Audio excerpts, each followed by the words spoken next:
Albus Dumbledore, who, as you may know, is the headmaster of Hogwarts School of Witchcraft and Wizardry, going to an orphanage to find a boy and tell him that he has a place at Hogwarts, but it's not Harry Potter, it's someone who will one day be just as famous as Harry.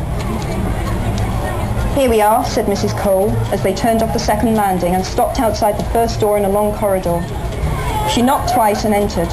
"Tom, you've got a visitor. He's come to tell you." "Well, I'll let him do it." Mrs. Cole closed the door on them. It was a small, bare room with nothing in it except an old wardrobe and an iron bedstead. A boy was sitting on top of the grey blankets, his legs stretched out in front of him, holding a book. Tom Riddle was tall for 11 years old, dark-haired and pale. His eyes narrowed slightly as he took in Dumbledore's eccentric appearance.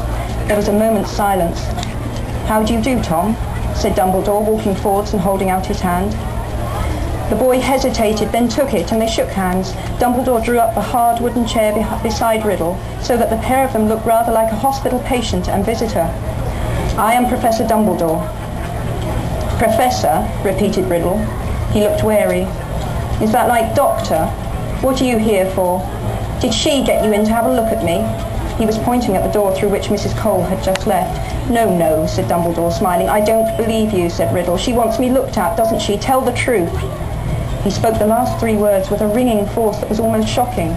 It was a command, and it sounded as though he had given it many times before. His eyes had widened, and he was glaring at Dumbledore, who made no response except to continue smiling pleasantly. After a few seconds, Riddle stopped glaring, though he looked, if anything, warier still. "Who are you?" "I have told you.